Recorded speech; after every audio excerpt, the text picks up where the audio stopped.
seja bem-vindo ao podcast do canal Fé ou Fideísmo.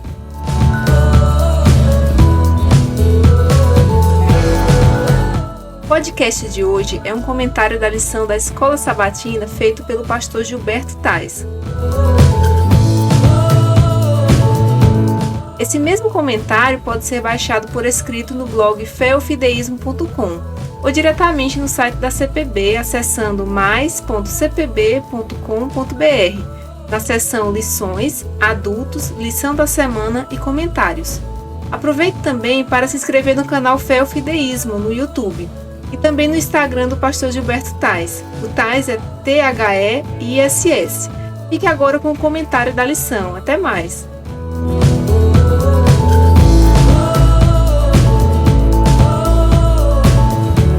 Olá amigos, eu sou o pastor Gilberto Tais e eu vim hoje aqui para comentar a lição de número 11. O tema é sobre o Santuário da Nova Aliança. Bom, certa vez, quando uma família passeava de carro pelas proximidades de um aeroporto, a filhinha desse casal, de apenas 10 anos, disse para o pai: "Pai, passou um avião por cima da gente." O pai, por não entender, achou engraçado. Ele indagou: "Como você sabe? Por acaso você viu o avião?" Ela respondeu: "Eu não vi o avião, mas eu vi a sombra dele passando sobre nós." A exemplo dessa história, o estudo de hoje ou dessa semana apresenta os elementos espirituais mais relevantes da aliança de Deus e o santuário. De acordo com as Escrituras, os serviços do santuário eram sombras de realidades superiores. Embora tenham sido caracterizados como sombras, o sentido é de expressar verdades reais, concretas, eternas e profundamente espirituais. Eu queria comentar um pouco também sobre a expressão Deus conosco, porque eu acredito que ela vai interagir bem com o tema dessa semana. Em Êxodo capítulo 25, verso 8, para mim, é um dos textos mais notórios, mais claros sobre o interesse de Deus em fazer parte da comunidade humana. Então veja, por exemplo, nós encontramos nesse texto uma das declarações bíblicas mais surpreendentes. O mundo rebelde sendo alvo da misericórdia e bondade de Deus. Deus poderia ter virado as costas, lançado esse planeta nos confins do universo. Mas ao contrário disso, ele instruiu Moisés a construir um santuário para a sua habitação no meio do povo. E é isso que torna o texto ainda mais significativo. A palavra santuário, mikdash, significa lugar sagrado. Já a palavra que vem em seguida, habitar, de Êxodo 25, verso 8, shakan, significa habitação permanente. Estas duas palavras sugerem que Deus trouxe a sua habitação sagrada para uma instalação duradoura e efetiva com o seu povo. E é curioso notar, inclusive, que shakan está intimamente ligada com a palavra Shekinah, que é usada para descrever a manifestação da glória divina acima do propiciatório, servindo de símbolo para a presença de Deus ali no acampamento. Embora o santuário terrestre servisse como um centro visível de adoração ao único Deus verdadeiro, contrapondo desta maneira a falsa adoração, a sua principal razão de existência era tipificar a presença de Deus em plano salvífico na vida ou no templo humano. A Bíblia ensina que Deus sempre procurou morada com os homens, especialmente nos seus corações, como descreve 1 Coríntios 3, versos 16 e 17 e capítulo 6, verso 19. O santuário terrestre, por exemplo, com a presença de Deus, apontava para Cristo, que habitou. Inclusive em João 1, verso 14, a palavra grega ali, skinou, significa literalmente que Cristo tabernaculou entre os homens. Em um mundo caótico, onde muitos pais abandonam os filhos e muitos filhos abandonam os pais, encontramos o Deus Santo, com as suas ações santas, transferindo a sua habitação santa para permanecer entre os humanos pecadores. É como se a moradia de Deus tivesse sido transferida para a terra. Surpreendente isso, não é? Bom, a respeito do ministério de Cristo na terra e no céu, a expressão ali de Hebreus 9, 22, sem derramamento de sangue não há remissão, é uma forte evidência de que a aliança de Deus com a humanidade sempre foi pela graça. Sempre foi. A antiga aliança, a exemplo da nova aliança, também foi sancionada com sangue, conforme descreve Levítico 17, verso 11. E ambas são ratificadas com sangue. Ambas. Embora com sangue de animais, a antiga aliança tipificava plenamente a redenção por intermédio de Cristo no santuário celestial, pois, no projeto divino, o Cordeiro havia sido morto desde a fundação do mundo, como descreve João ali no livro do Apocalipse, capítulo 13, verso 8. No Antigo Testamento, ninguém podia comparecer perante Deus sem estar amparado pelo sangue de animais que havia sido derramado no santuário terrestre, ou que estava sendo derramado. E de igual modo, hoje nós somos amparados pelo sacrifício superior de Cristo, como é descrito em Hebreus 9, 23. Aplicado, claro, em nosso favor, no verdadeiro tabernáculo que o Senhor erigiu, não o homem, como descreve Hebreus 8, verso 2. Na terra, Jesus ele proveu o seu sacrifício e sangue expiatório. E agora no céu, no juízo investigativo, ele realiza a aplicação desse sacrifício. Então, como nosso sumo sacerdote, Jesus ele advoga a causa de todos os que se achegam a ele em arrependimento sincero. O juízo investigativo, termo tradicionalmente utilizado na teologia adventista, diferente do julgamento dos ímpios, significa que Cristo, que Jesus está no céu agora julgando positivamente a causa dos seus filhos, absolvendo-os através do seu próprio mérito.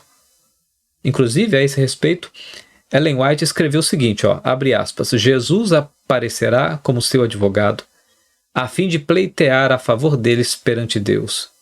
Jesus não lhes justifica os pecados, mas apresenta o seu arrependimento e fé.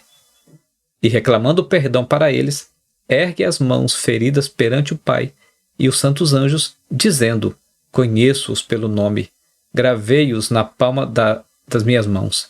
Cristo vestirá seus fiéis com sua própria justiça, para que os possa apresentar a seu Pai como igreja gloriosa, sem mancha nem ruga, nem coisa semelhante. Fecha aspas.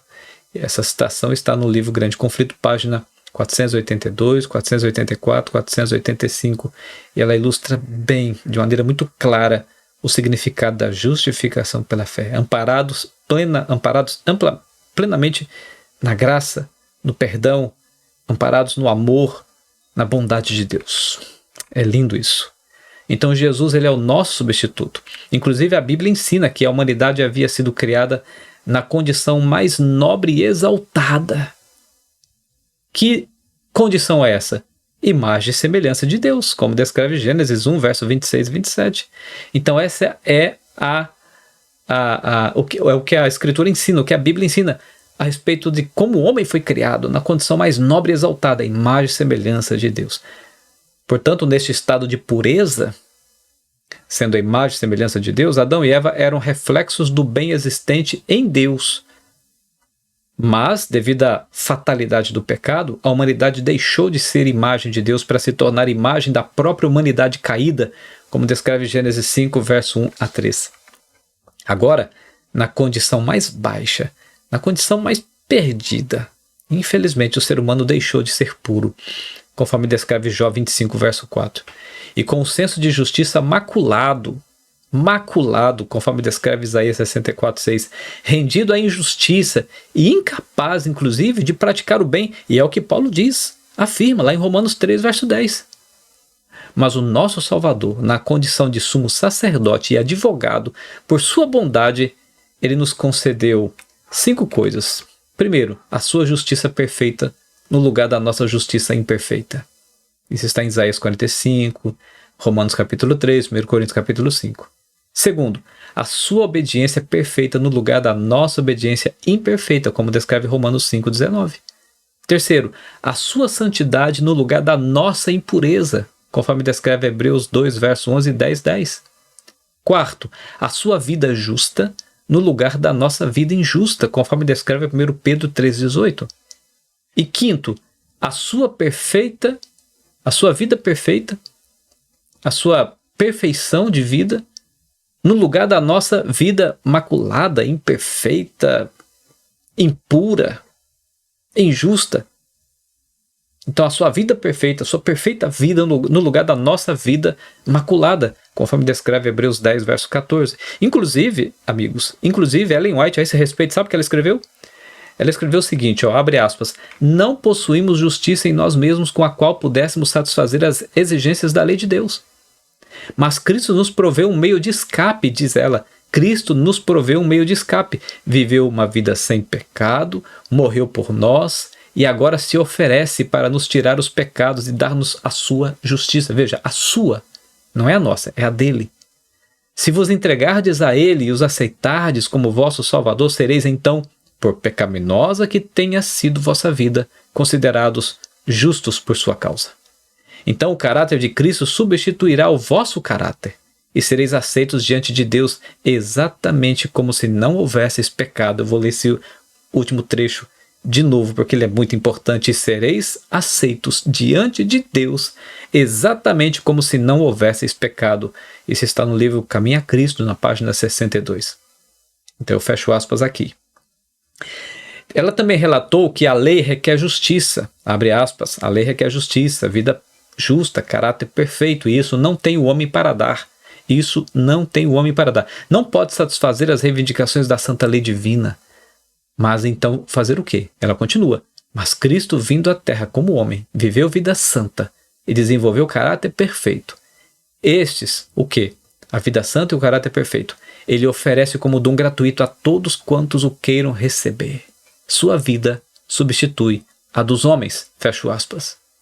É o que ela disse. Sua vida substitui a dos homens. Está no livro Desejado de Todas as Nações, página 762. Que coisa mais linda ouvir isso aqui. É saber que temos um Salvador que pode nos tirar do mais profundo abismo e nos levar para o mais altos céus. No seu mérito, na sua graça, na sua bondade, na sua vida santa e perfeita, na sua obediência perfeita, que substitui a nossa obediência imperfeita. Glória a Deus por isso, não é? Por fim, amigos, a única exigência reclamada por Deus a Adão no Éden foi a obediência. A única. Lá antes do pecado. A única exigência reclamada por Deus a Adão no Éden foi a obediência. A única condição de vida eterna antes do pecado era a obediência. Mas, infelizmente, o único fundamento de domínio que o pecado adquiriu na humanidade, levando à queda e à morte, foi a desobediência. A desobediência. A única causa da maldição que recai no ser humano é a desobediência. E todo o poder destrutivo do pecado que age em nós, herdado de Adão, é o que resulta da desobediência. A única causa de perdição eterna que sobrevém a todos é a desobediência. Portanto, amigos, é evidente que a ação mais notória exigida de nosso Redentor é que ele viesse exatamente para destruir os fundamentos de toda a miséria, a desobediência. Este foi um dos objetivos centrais da obediência perfeita de Cristo e de seu sacrifício expiatório, salvar você da condenação eterna, cortando de vez, através de sua vida perfeita, a raiz da desobediência, restaurando o homem ao seu projeto, ao seu plano original, aquele que havia sido estabelecido lá no princípio, antes do pecado. Agora, em alegria e gratidão, no poder de Cristo, nós realizamos boas obras, eu e você. Nós realizamos boas obras para glorificá-lo em nossa vida. E que assim seja. Um grande abraço e até o próximo comentário da lição da Escola Sabatina.